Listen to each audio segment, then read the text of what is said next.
Bom dia, ouvintes da Rádio Assunção Cearense. Bom dia, internautas do blog do Edson Silva.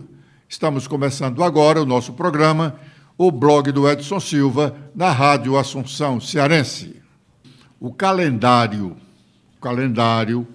do senador Cid Gomes para ele decidir se sai ou não e para onde vai depois de sair do PDT, me parece que é só uma enganação.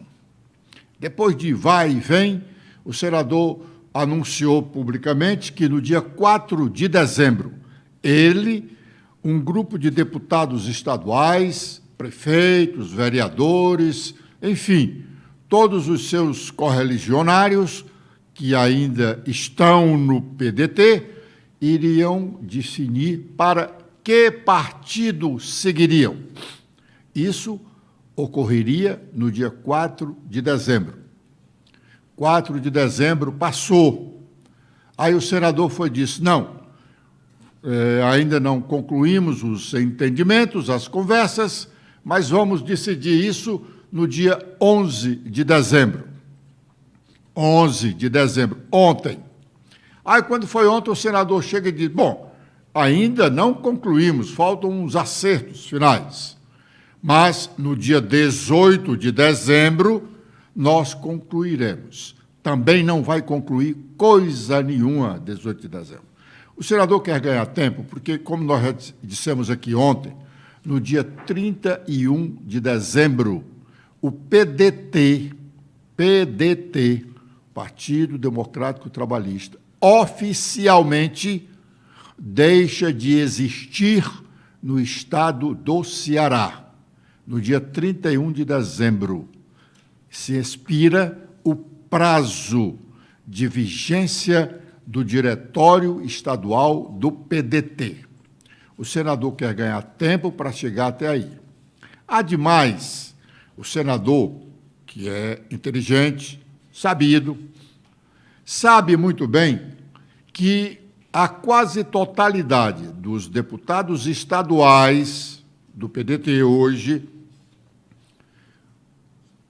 a totalidade dos prefeitos e a quase totalidade dos vereadores do Ceará, ainda afiliados ao PDT, não são liderados do senador Cid Gomes. Ele sabe disso. Eles foram liderados do senador enquanto o senador era governador do estado do Ceará. Ele foi governador do estado do Ceará, de fato e de direito, durante 8 anos. Foi eleito e reeleito durante 8 anos. Então, ele era o líder. Os prefeitos, vereadores, deputados estaduais e federais, todos o tinham como o grande líder. Terminou o seu governo, ele elegeu Camilo Santana e continuou sendo governador de fato. De direito, o governador era o Camilo Santana. De fato, o governador era Cid Gomes. E aí, todos, deputados, prefeitos, vereadores, continuaram com ele, porque não perderam nada do governo e, ao contrário, alguns até ganharam um pouco mais. Quando alguém tinha uma dificuldade no governo, aquela obra atrasou, aquela promessa do ajuda financeira para a prefeitura tal, não saiu. Esse pessoal não recorria ao governador Camilo Santana, não. Eles recorriam ao governador de fato, Cid Gomes. E este, imediatamente, ligava para o secretário, onde o assunto, a questão estava lá suscitada, ligava para o secretário e dizia, olha, fulano, o que é que está acontecendo com o deputado tal, a prefeitura tal, que o negócio dele aí não está andando? E imediatamente andava. Todos os secretários, quase todos, a grande maioria dos secretários do governador Camilo Santana obedeciam ao governador de fato, Cid Gomes. Há um ano, praticamente, a completar agora no dia 1º de janeiro, Cid não é mais aquele, embora continue senador, mas não é mais aquele. Não é o governador de fato. Ele não tem a coragem de ligar para nenhum secretário do governador, é humano, e ordenar que faça isso ou aquilo.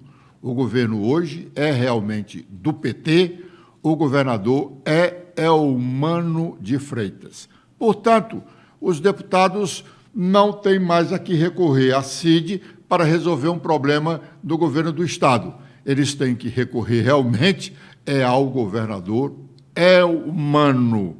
Me parece que nem mesmo o ex-governador Camilo Santana tem o prestígio que todos admitiam que ele tivesse no atual governo. A propósito, o governo é o Mano de Freitas, vai fazer uma mudança no seu secretariado a partir do início do próximo ano, exatamente para retirar qualquer alimentação de alguém que tinha com a possível influência de Camilo no governo. A propósito de Camilo, o noticiário nacional começa a dar sinais de desgastes dele no Ministério da Educação. Hoje, há poucos dias, o noticiário político dava conta de alguns estremecimentos de ministros do Palácio com o ministro da Educação. E hoje, a coluna política do jornal O Estado de São Paulo abre com uma informação que diz respeito a essa dificuldade do ministro. Amanda. Olá, Edson. Olá, internautas do blog Edson Silva. Bom, para evitar uma derrota em plenário, o ministro da Educação, Camilo Santana, vai enviar à Câmara a retirada da urgência constitucional do projeto de reformulação do novo ensino médio. A decisão foi tomada após o relator da pauta, Mendonça Filho, do União Brasil de Pernambuco, excluir em seu parecer pontos considerados fundamentais pelo governo, como a carga horária mínima de 2,4 mil horas para a formação básica. Ex-ministro da Educação de Michel Temer, Mendonça fechou seu relatório com apenas 2,1 mil. Sem a retirada da urgência, o relator levaria melhor na votação antes prevista para hoje. Nos bastidores, a base do governo culpa Camilo Santana por suposta falta de articulação. Afirmam que se o ministro fosse mais hábil e mais aberto ao Congresso, Arthur Lira, presidente da Câmara, não teria designado Mendonça como relator. Por outro lado, os interlocutores de Camilo Santana negam problemas na relação com o Congresso e dizem que a retirada da urgência ocorre após um pedido de líderes da Câmara que solicitaram mais tempo para analisar a proposta. Bom, Mendonça Filho, deputado, ex-ministro da Educação. Camilo, o projeto do Camilo, quer reformar ele quer reformar a reforma do ensino médio que havia sido feito no governo passado. Os deputados do Centrão não admitem isso. E Mendonça Filho é o relator da matéria. Aliás, essa reforma proposta pelo governo Lula é realmente muito questionada, porque a reforma anterior já contemplava muitos interesses da própria educação nacional. Bom, Evandro Leitão, presidente da Assembleia, deputado estadual, se tiver juízo, não se desfilia do PDT tão cedo. E para isso, para essa questão, ele parece ter juízo, depois de, sem dúvida, ser advertido por seus advogados. Hoje, Evandro é só um falastrão, essa história de quero ir para o PT, tem muita afinidade com o PT, pediu para se filiar, pediu ontem, num ato com poucas pessoas de influência no PT, pediu para se filiar ao partido e admite e alimentou a ideia de que essa filiação pode acontecer até o próximo sábado.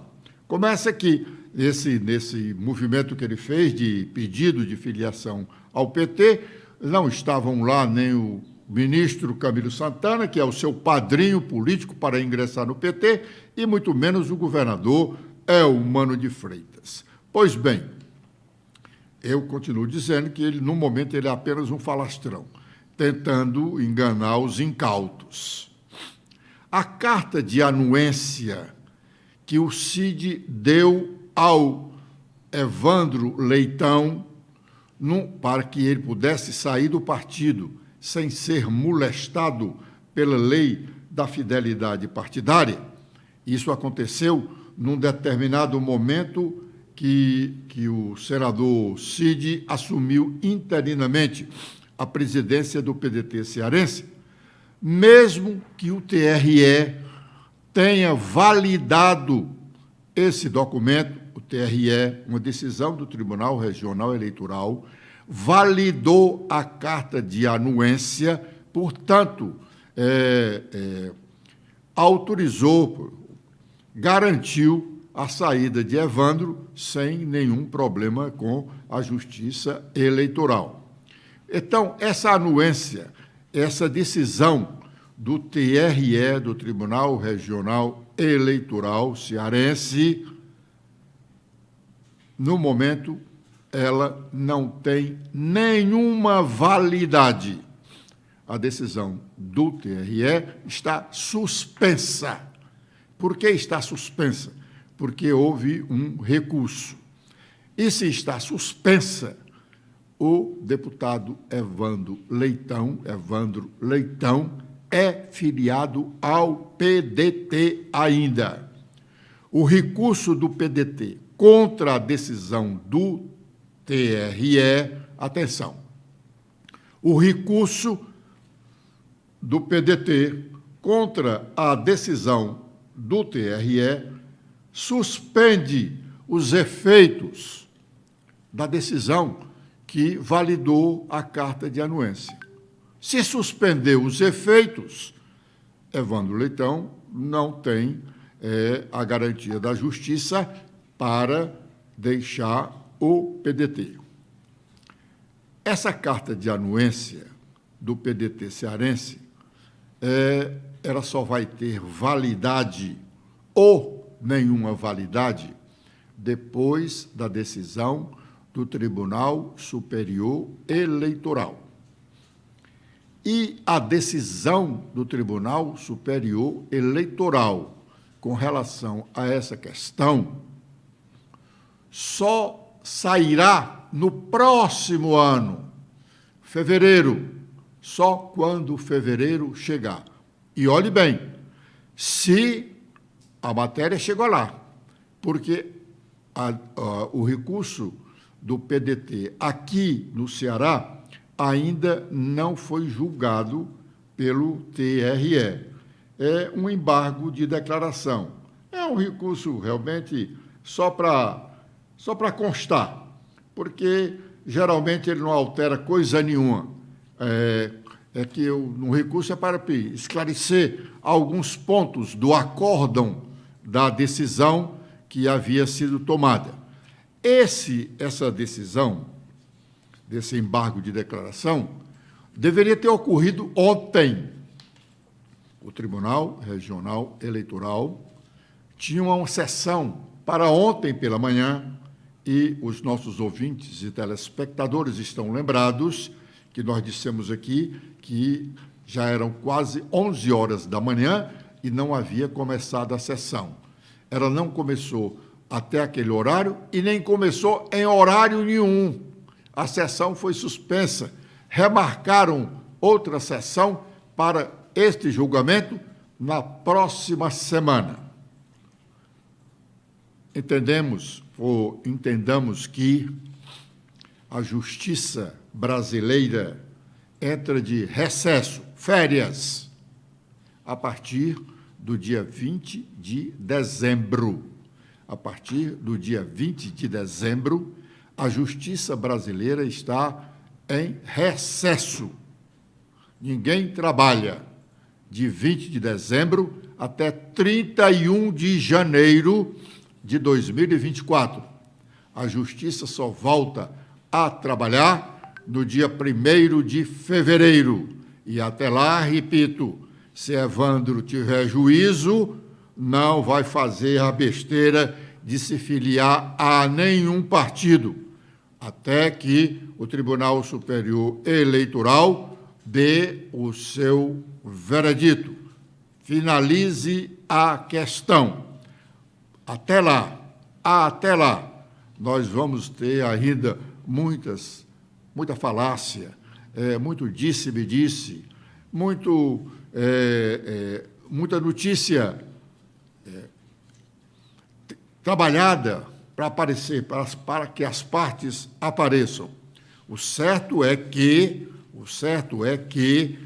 Evandro Leitão, a carta de anuência que o PDT deu a ele, para ele poder sair do partido sem ser atingido pelas penas da lei da fidelidade partidária, ela está com seus efeitos suspensos. Não tem validade alguma.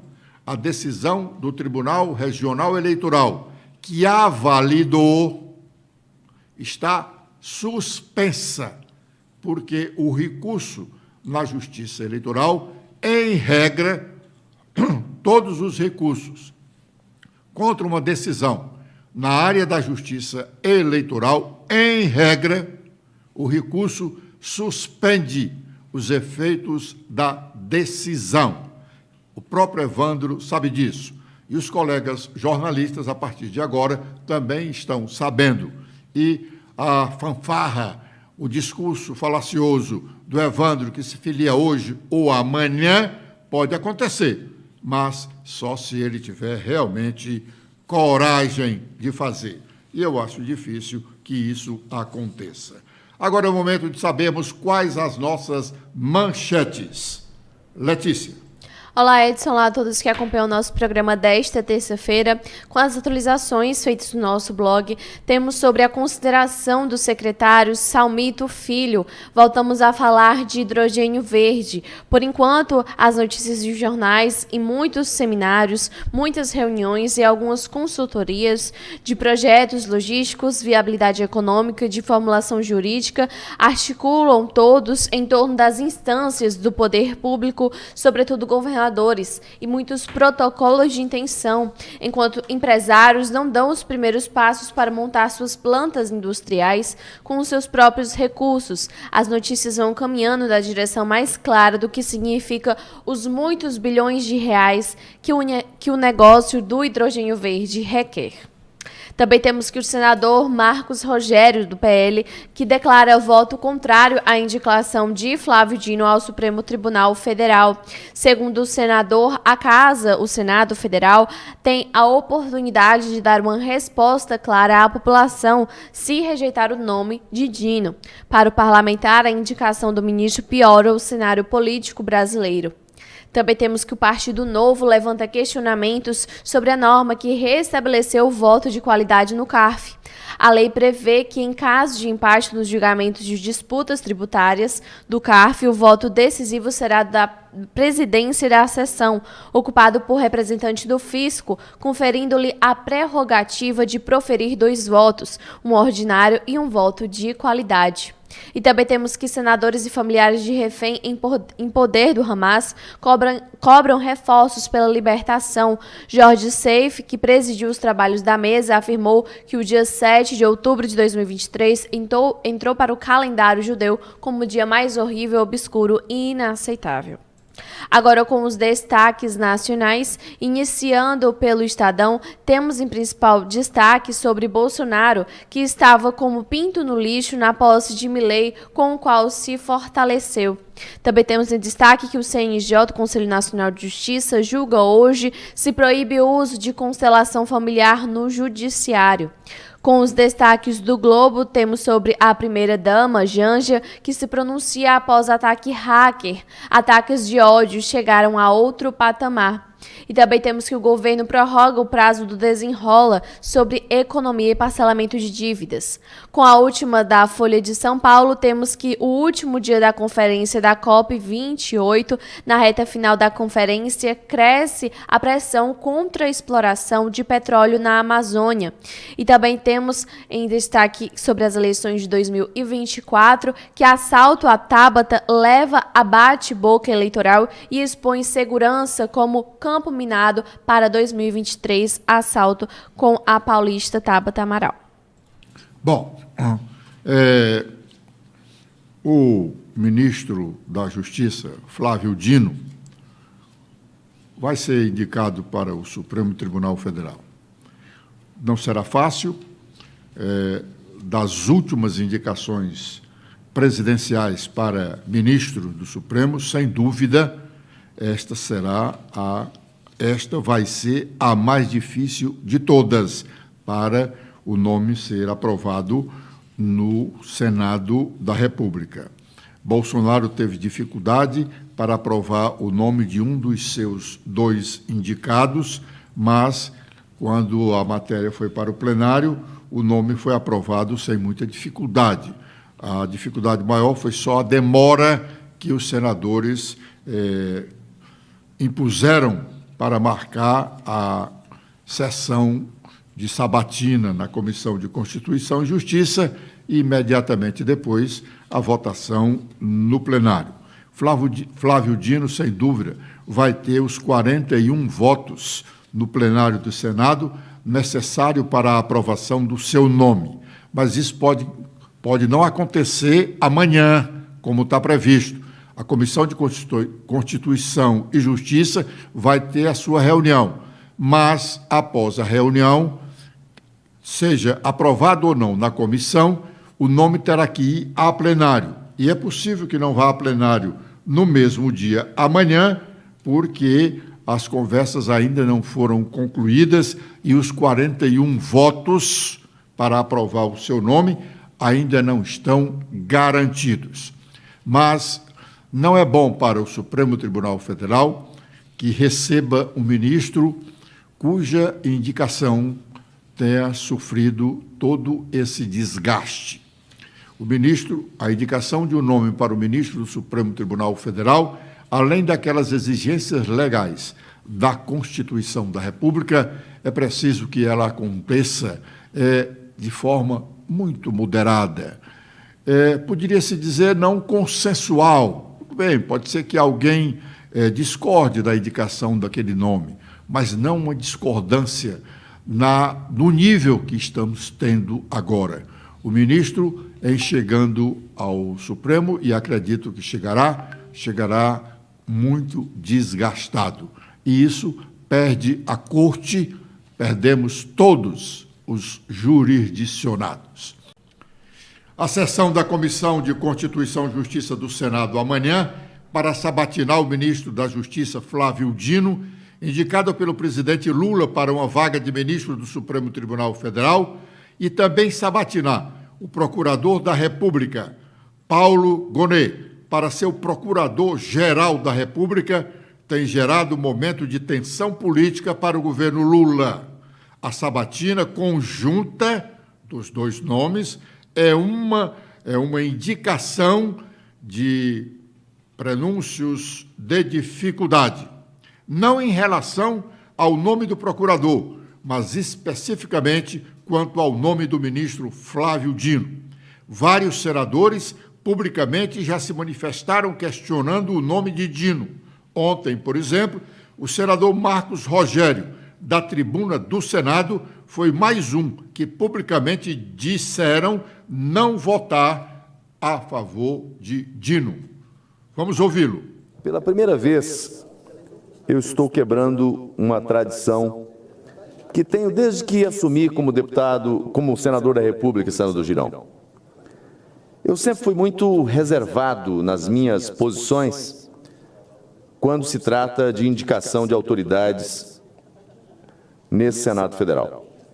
Nunca manifestei meu voto, nem a favor, nem contra. Mesmo quando Bolsonaro indicou ministro do Supremo Tribunal Federal, e nós sabatinamos e votamos aqui, mesmo os indicados por Bolsonaro, eu nunca revelei o meu voto.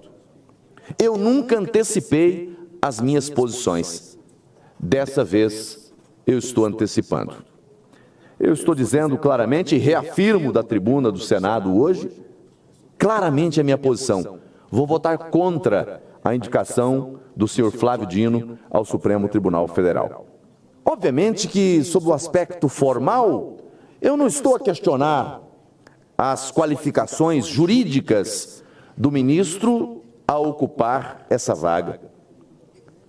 Do ponto de vista da conduta ilibada, porque os dois requisitos formais apresentados pela Constituição Federal são esses, mas engana-se quem pensa que basta o preenchimento desses dois requisitos para a investidura na função. Se assim o fosse, desnecessário seria sabatina no âmbito do Senado Federal e votação no âmbito do plenário do Senado Federal.